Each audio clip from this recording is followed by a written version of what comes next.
Hello friend, welcome to market analysis channel. ಈ ಪ್ಲೇ ಲಿಸ್ಟ್ನಲ್ಲಿ ನಿಮಗೆ ಕ್ಯಾಂಡಲ್ ಸ್ಟಿಕ್ ಬಗ್ಗೆ ಸಂಪೂರ್ಣವಾದ ಮಾಹಿತಿ ಸಿಗುತ್ತೆ. ಕಂಟೆಂಟ್ನ ಸ್ಟಾರ್ಟ್ ಮಾಡೋದಕ್ಕಿಂತ ಮುಂಚೆ ನಿಮಗೊಂದು ಕಿವಿ ಮಾತನ್ನು ಹೇಳೋದಕ್ಕೆ ಇಷ್ಟಪಡ್ತೀನಿ. ಈ ಸ್ಟಾಕ್ ಮಾರ್ಕೆಟ್ ಅನ್ನೋದೇನಿದೆ ಅದು ಒಂದು ದೊಡ್ಡ ಇನ್ಫಾರ್ಮೇಷನ್ ಸಮುದ್ರ. ಇಲ್ಲಿ ನೂರಾರು ಮಾಹಿತಿಗಳು ಸಿಗ್ತಾ ಹೋಗುತ್ತೆ. ಇಲ್ಲಿ ಸಿಗುವಂತಹ ಎಲ್ಲ ಮಾಹಿತಿಗಳನ್ನು ನಾನು ತಿಳಿದುಕೊಂಡು ಟ್ರೇಡ್ ಮಾಡಿದ್ರೆ ನಾನೊಬ್ಬ ಸಕ್ಸಸ್ಫುಲ್ ಟ್ರೇಡರ್ ಆಗ್ತೀನಿ ಅಂತ ಅಂದ್ಕೊಂಡಿದ್ರೆ ಆ ತಪ್ಪು ಕಲ್ಪನೆಯಿಂದ ಹೊರಗೆ ಬನ್ನಿ. ಎಲ್ಲ ಇನ್ಫಾರ್ಮೇಷನ್ಗಳು ನಮ್ಮ ತಲೆಯಲ್ಲಿ ಇದೆ ಅಂತ ಹೇಳಿದ ತಕ್ಷಣವೇ ನೀವು ಒಬ್ಬ ಸಕ್ಸಸ್ಫುಲ್ ಟ್ರೇಡರ್ ಆಗಿ ಬದಲಾಗೋದಿಲ್ಲ. ಲೈವ್ ಟ್ರೇಡಿಂಗ್ ಸೆಷನ್ನಲ್ಲಿ ನೀವು ತಿಳಿದುಕೊಂಡಿರುವ ವಿಚಾರಗಳಿಂದ ಯಾವ ತರಹ ಡಿಸಿಷನ್ ತಗೊಳ್ತೀರಾ ಅನ್ನೋದರ ಮೇಲೆ ಡಿಪೆಂಡ್ ಆಗಿರುತ್ತೆ. ಹಾಗಾಗಿ ಮಿನಿಮಮ್ ಇನ್ಫಾರ್ಮೇಷನ್ ಮ್ಯಾಕ್ಸಿಮಮ್ ಪ್ರಾಫಿಟ್ ಆಗಬೇಕು ಅಂದರೆ ವಿಚಾರಗಳು ಗೊತ್ತಿರಬೇಕು. ಆದರೆ ಇಂಪಾರ್ಟೆಂಟ್ ಕಾನ್ಸೆಪ್ಟ್ ಮಾತ್ರನೇ ನೀವು ಕರೆಕ್ಟಾಗಿ ಅರ್ಥ ಮಾಡಿಕೊಂಡು ಲೈವ್ ಟ್ರೇಡಿಂಗ್ ಸೆಷನಲ್ಲಿ ಕರೆಕ್ಟಾಗಿ ಸರಿಯಾದ ಟೈಮ್ಗೆ ಯೂಸ್ ಮಾಡಿ.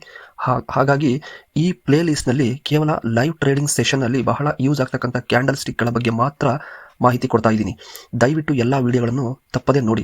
ಕ್ಯಾಂಡಲ್ ಸ್ಟಿಕ್ ಅನ್ನೋದು ಒಂದು ಶಾರ್ಟ್ ಪೀರಿಯಡ್ ಆಫ್ ಟೈಮಲ್ಲಿ ಆ ಸ್ಟಾಕ್ನ ವ್ಯಾಲ್ಯೂವನ್ನು ಅಡ್ವರ್ಟೈಸ್ಮೆಂಟ್ ಮಾಡ್ತಾ ಇರೋದು ವಿತ್ ಪ್ರೈಸ್ ಟ್ಯಾಗ್.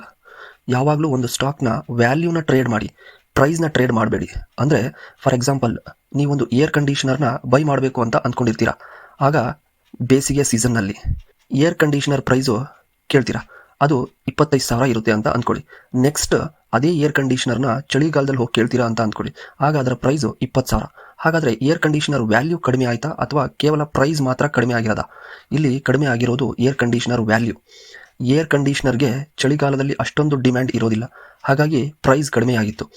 ಬೇಸಿಗೆ ಕಾಲದಲ್ಲಿ ಏರ್ ಕಂಡೀಷನರ್ ಡಿಮ್ಯಾಂಡ್ ಜಾಸ್ತಿ ಇತ್ತು, ಹಾಗಾಗಿ ಅದರ ಪ್ರೈಸು ಜಾಸ್ತಿ ಇತ್ತು. ಅದೇ ಥರ ಸ್ಟಾಕ್ ಮಾರ್ಕೆಟಲ್ಲೂ ಕೂಡ ಕಂಪನಿ ವ್ಯಾಲ್ಯೂಯೇಷನ್ ಕಡಿಮೆ ಇರುತ್ತೆ. ಅಂಥ ವ್ಯಾಲ್ಯೂಯೇಷನ್ ಕಡಿಮೆ ಇರತಕ್ಕಂಥ ಟೈಮು ಪ್ರತಿಯೊಂದು ಸ್ಟಾಕಿಗೂ ಬರುತ್ತೆ. ನಾವು ಅಂತಹ ಸ್ಟಾಕ್ನ ಪಿಕ್ ಮಾಡಿ ಟ್ರೇಡ್ ಮಾಡಬೇಕು. ಇದು ನಮಗೆ ಈ ಕ್ಯಾಂಡಲ್ ಸ್ಟಿಕ್ನ ರೂಪದಲ್ಲಿ ಗೊತ್ತಾಗುತ್ತೆ. ಪ್ರತಿಯೊಂದು ಕ್ಯಾಂಡಲ್ ಸ್ಟಿಕ್ಗಳು 4 ಇನ್ಫಾರ್ಮೇಷನ್ಗಳನ್ನ ನಮಗೆ ಕೊಡುತ್ತೆ. ಅಂದರೆ ಒಂದು ಪರ್ಟಿಕ್ಯುಲರ್ ಟೈಮ್ ಇಂಟರ್ವಲ್ನಲ್ಲಿ ಕ್ಯಾಂಡಲ್ ಸ್ಟಿಕ್ ಪ್ರೈಸ್ ಬಗ್ಗೆ 4 ಇನ್ಫಾರ್ಮೇಷನ್ ಕೊಡುತ್ತೆ. ಅಂದರೆ ಪ್ರೈಸ್ ಓಪನ್ ಆಗಿದ್ದು ಎಲ್ಲಿ, ಕ್ಲೋಸ್ ಆಗಿದ್ದು ಎಲ್ಲಿ, ಈ ಓಪನ್ ಮತ್ತು ಕ್ಲೋಸ್ಗಳ ಮಧ್ಯೆ ಹೈಯೆಸ್ಟ್ ಪ್ರೈಸ್ ಎಲ್ಲಿವರೆಗೂ ಹೋಗಿತ್ತು ಮತ್ತು ಲೋಯೆಸ್ಟ್ ಪ್ರೈಸ್ ಎಲ್ಲಿವರೆಗೂ ಹೋಗಿತ್ತು. ಗ್ರೀನ್ ಕ್ಯಾಂಡಲ್ನ ಬುಲಿಶ್ ಕ್ಯಾಂಡಲ್ ಅಂತ ಕರಿತೀವಿ, ರೆಡ್ ಕ್ಯಾಂಡಲ್ನ ಬೇರಿಶ್ ಕ್ಯಾಂಡಲ್ ಅಂತ ಕರಿತೀವಿ. ರೆಡ್ ಕ್ಯಾಂಡಲ್ನಲ್ಲಿ ಪ್ರೈಸ್ನ ಓಪನ್ ಮೇಲ್ಗಡೆ ಇರುತ್ತೆ, ಕ್ಲೋಸ್ ಕೆಳಗಡೆ ಇರುತ್ತೆ. ಗ್ರೀನ್ ಕ್ಯಾಂಡಲ್ನಲ್ಲಿ ಪ್ರೈಸ್ನ ಓಪನ್ ಕೆಳಗಡೆ ಇರುತ್ತೆ, ಕ್ಲೋಸ್ ಮೇಲ್ಗಡೆ ಇರುತ್ತೆ. ಪ್ರೈಸ್ನ ಓಪನ್ ಮತ್ತು ಕ್ಲೋಸ್ಗಳ ಮಧ್ಯೆ ಇರತಕ್ಕಂಥದ್ದನ್ನು ಬಾಡಿ ಆಫ್ ದ ಕ್ಯಾಂಡಲ್ ಅಂತ ಕರಿತೀವಿ. ಪ್ರತಿಯೊಂದು ಕ್ಯಾಂಡಲ್ ಸ್ಟಿಕ್ನ ಓಪನ್ ಅದರ ಪ್ರೀವಿಯಸ್ ಕ್ಯಾಂಡಲ್ ಸ್ಟಿಕ್ನ ಕ್ಲೋಸ್ನ ರೆಫರೆನ್ಸ್ ಆಗಿ ತಗೊಂಡು ಓಪನ್ ಆಗುತ್ತೆ. ಪ್ರೀವಿಯಸ್ ಕ್ಯಾಂಡಲ್ ಸ್ಟಿಕ್ನ ಕ್ಲೋಸ್ ಪ್ರೈಸಿಗಿಂತ ಕಡಿಮೆ ಪ್ರೈಸ್ಗೆ ಒಂದು ಕ್ಯಾಂಡಲ್ ಸ್ಟಿಕ್ ಕ್ಲೋಸ್ ಆಗಿತ್ತು ಅಂದರೆ ರೆಡ್ ಕ್ಯಾಂಡಲ್ ಬರುತ್ತೆ, ಅಂದರೆ ಬೇರಿಶ್ ಕ್ಯಾಂಡಲ್ ಸಿಗುತ್ತೆ. ಅದೇ ಥರ ಪ್ರೀವಿಯಸ್ ಕ್ಯಾಂಡಲ್ ಸ್ಟಿಕ್ನ ಕ್ಲೋಸ್ ಪ್ರೈಸಿಗಿಂತ ಜಾಸ್ತಿ ಪ್ರೈಸ್ಗೆ ಕ್ಲೋಸ್ ಆಗಿತ್ತು ಅಂದರೆ ನಮಗೆ ಗ್ರೀನ್ ಕ್ಯಾಂಡಲ್ ಸಿಗುತ್ತೆ.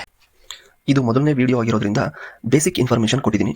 ಮುಂದಿನ ವಿಡಿಯೋದಲ್ಲಿ ಒಂದೊಂದೇ ಕ್ಯಾಂಡಲ್ ಸ್ಟಿಕ್ನ ಸ್ಟ್ರಕ್ಚರ್ನ ಡಿಸ್ಕಸ್ ಮಾಡೋಣ, ಅದರ ಇಂಟರ್ಪ್ರಿಟೇಷನ್ ಮಾಡೋಣ, ಮತ್ತು ಅದನ್ನು ಚಾರ್ಟ್ನಲ್ಲಿ ಯಾವ ಥರ ಐಡೆಂಟಿಫಿಕೇಷನ್ ಮಾಡ್ತೀವಿ ಮತ್ತು ಯಾವ ಪೊಸಿಷನಲ್ಲಿ ಆ ಕ್ಯಾಂಡಲ್ ಸ್ಟಿಕ್ ಬಂದರೆ ಇಂಪಾರ್ಟೆಂಟ್ ಆಗಿರುತ್ತೆ ಅನ್ನೋದನ್ನು ನೋಡ್ತಾ ಹೋಗೋಣ. Thank you very much friends.